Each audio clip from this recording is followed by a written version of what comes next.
نحمده ونصلي على رسوله الكريم أما بعد فقد قال الله تبارك وتعالى في القرآن المجيد والفرقان الحميد أعوذ بالله من الشيطان الرجيم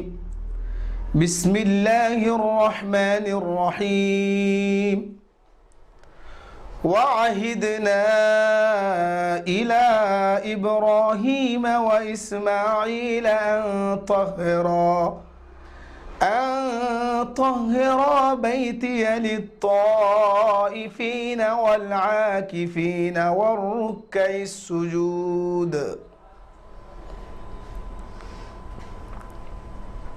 حضرات محترم، آج ابھی میں نے جس آیت مبارکہ کی تلاوت کا شرف حاصل کیا ہے، یہ پارہ نمبر 1 سورہ بقرہ کی آیت ہے۔ قبل اس کے کہ اس آیت مبارکہ کی توضیح و تشریح ہو، آئیے ہم اور آپ سب سے پہلے اللہ رب العزت کی بارگاہ سمدیت میں حمد و ثنا کے پھول نچھاور کریں، جس ذات نے آج ہمیں اور آپ کو اس مبارک و متبرک محفل میں شرکت کا حسین موقع عنایت فرمایا، اور ثانیاً المکی المدنی آقا تاجدار دو جہاں فخر کون و مکان محمد عربی صلی اللہ علیہ وسلم کی بارگاہ بکسپنا میں درود و سلام کا نذرانہ پیش کریں اور بآواز بلند پڑھیں۔ اللہم صلی علی سیدنا مولانا محمد معدن الجود والکرم منبع العلم والحلم والحکم وعلى آلہ واصحابہ صلاة وسلام علیک یا رسول اللہ صلی اللہ علیہ وسلم۔ آئیے سب سے پہلے میں نے جس آیت کو ابھی آپ کے سامنے پڑھا ہے اس کا ترجمہ کر دوں۔ اللہ رب العزت ارشاد فرماتا ہے کہ ہم نے حضرت ابراہیم علیہ السلام اور حضرت اسماعیل علیہ السلام سے یہ وعدہ لیا کہ میرے گھر یعنی خانہ کعبہ کو اعتکاف کرنے والوں کے لیے، طواف کرنے والوں کے لیے اور رکوع و سجود کرنے والوں کے لیے خوب پاک صاف رکھا کرو۔ آج اس آیت مبارکہ کو میں نے جس مقصد کے لیے تلاوت کیا ہے اور جو محل استشہاد ہے وہ لفظ اعتکاف ہے۔ میں اعتکاف کے عنوان پر آپ حضرات کے سامنے کچھ لب کشائی کی جرات کر رہا ہوں۔ اگر خالص اللہ کے لیے اعتکاف کیا جائے تو یہ بہت اونچی اور عظیم الشان عبادت ہے۔ نبی کریم صلی اللہ علیہ وسلم نے اعتکاف کا بہت اہتمام فرمایا ہے۔ امام زہری رحمۃ اللہ علیہ فرماتے ہیں کہ آقا دو جہاں فخر کون و مکان محمد عربی صلی اللہ علیہ وسلم بہت سے کام کبھی کیا کرتے تھے اور بہت سارے کاموں کو کبھی چھوڑ بھی دیا کرتے تھے، لیکن جب مدینہ منورہ تشریف لائے تو آپ نے اپنی پوری اخیر زندگی تک کبھی بھی رمضان المبارک کے آخر 10 دنوں کا اعتکاف نہیں چھوڑا۔ لیکن حیرت کی بات ہے کہ لوگ آج اس کی پابندی نہیں کرتے۔ اعتکاف کرنے والے کی فضیلت کو بیان کرتے ہوئے میرے اور آپ کے محبوب پیغمبر محمد الرسول اللہ صلی اللہ علیہ وسلم نے فرمایا هو يعكف الذنوب ويجرى له الحسنات كعامل الحسنات كلها۔ نبی رؤوف الرحیم آقا دو جہاں فرماتے ہیں کہ اعتکاف کرنے والا گناہوں سے بچا رہتا ہے اور اسے بغیر کیے اتنی نیکیاں لکھی جاتی ہے جتنی نیکیاں کرنے والوں کو لکھی جاتی ہیں۔ اس حدیث شریف کے اندر اعتکاف کے دو بڑے اہم فائدے بیان کیے گئے۔ اعتکاف کے دو فائدے بیان کیے گئے۔ ایک یہ کہ آدمی گناہوں سے بچتا ہے۔ ظاہر بات ہے کہ آدمی جہاں بیٹھتا اٹھتا ہے ہر طرح کے لوگوں سے سابقہ پڑتا ہے، ہر طرح کے لوگ ملتے ہیں، اور پھر دنیا بھر کے قصے اور قضیے بیان کیے جاتے ہیں جن میں جھوٹ، غیبت، بہتان ضرور ہوتا ہے۔ اور آدمی بچتے بچاتے بھی اگر اپنے آپ کو بچانا چاہتا ہے، بچتے بچاتے بھی اپنے ماحول کے اثرات سے کم محفوظ رہتا ہے۔ لیکن اگر وہ مسجد میں جا کر بیٹھ جاتا ہے تو ان تمام جھگڑوں سے، ان تمام بری باتوں سے محفوظ ہو جاتا ہے۔ اور اس حدیث شریف کے ذریعے اعتکاف کا دوسرا فائدہ جو ہمیں اور آپ کو معلوم ہوتا ہے وہ یہ ہے کہ اعتکاف کرنے والا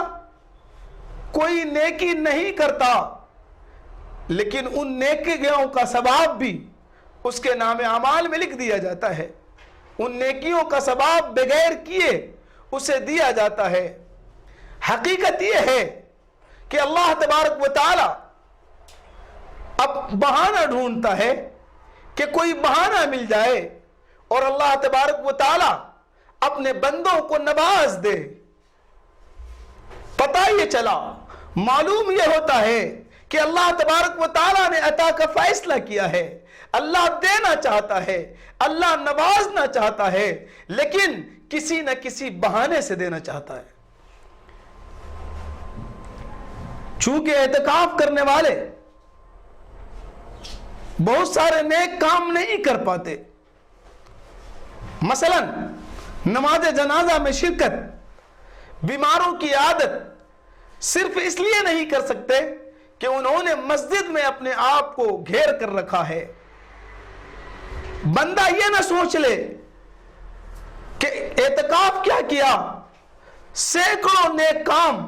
اور اچھے کاموں سے محروم رہ گیا، تو اللہ تبارک و تعالی معتکف کو یہ کہنا چاہتا ہے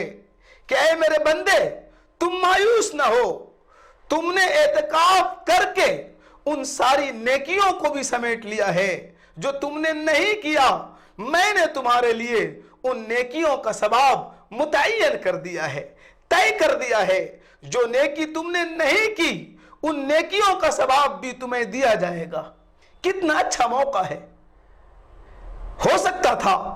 کہ اگر آدمی اعتکاف نہیں کرتا، اعتکاف میں نہیں بیٹھتا تو وہ نیکی نہیں کر سکتا تھا، لیکن آج اعتکاف کی بدولت وہ ثواب بھی اسے عطا کیا جا رہا ہے، اسے دیا جا رہا ہے۔ ایک جگہ پر نبی کریم صلی اللہ علیہ وسلم نے فرمایا، اعتکاف اشر رمضان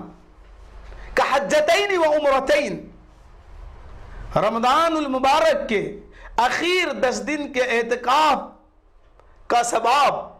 2 حج اور 2 عمروں کے برابر ہے۔ یعنی جتنا ثواب 2 حج پر ہے، جتنا ثواب 2 عمرے پر ہے، اللہ کے رسول فرماتے ہیں کہ اگر کوئی 10 دن کا رمضان المبارک کے اخیر عشرے میں اعتکاف کر لے تو انہیں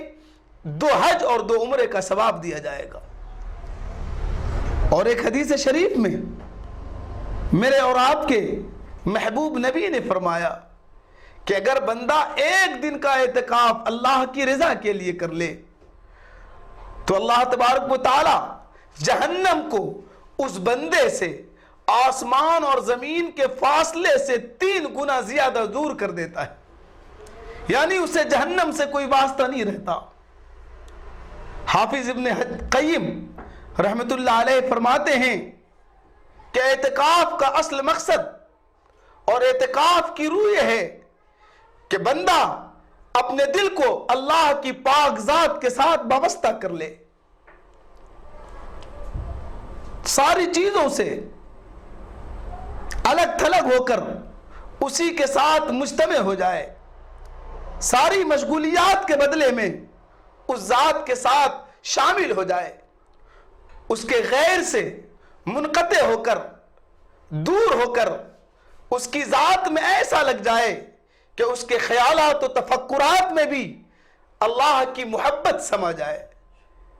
اور بندہ بندوں سے محبت نہ کر کے اللہ سے انس و محبت پیدا کر لے، اور یہ اللہ سے محبت اور انسیت کل قبر کے وحشت میں اسے کام آئے گی، جب وہ تنہا ہوگا، اکیلا ہوگا، کوئی اس کا مونس نہیں ہوگا، تو اس وقت اللہ رب العزت کی محبت اور اللہ رب العزت کی انسیت اس کے کام آئے گی۔ اس لیے رمضان المبارک کے اخیر عشرے کا اعتکاف یہ سنت مصطفیٰ ہے۔ ہمیں بھی اپنے کام و کاج اور اپنے مصروفیات کو بالائے طاق رکھتے ہوئے رمضان کے اخیر عشرے کا اعتکاف کرنا چاہیے، جو سنت مؤکدہ فرض علی الکفایہ ہے، یعنی محلے اور گاؤں میں سے کسی ایک شخص کا بھی اعتکاف کرنا ضروری ہے۔ اگر انہوں نے نہیں کیا تو پورے محلے پر اس کا وبال آئے گا، اور اعتکاف کا وقت 20 رمضان المبارک کی شام سے سورج کے غروب ہونے سے لے کر عید الفطر کے چاند کے نظر آنے تک رہتا ہے۔ میں اللہ رب العزت سے دعا کرتا ہوں کہ اللہ تبارک و تعالی ہم سب کو اس سنت پر عمل کی توفیق عطا فرمائے۔ اور اخیر میں جناب نصیر صاحب، جناب نواز صاحب اور ان کے تمام رفقائے کار کا شکریہ ادا کرتا ہوں، اور ان کے کام اور درازی عمر کے لیے دعا کرتا ہوں، جس نے ہمیں اپنے اسٹوڈیو میں بلا کر آپ سے خطاب کا حسین موقع عنایت فرمایا۔ وما توفیقی الا باللہ وما علینا الا البلاغ۔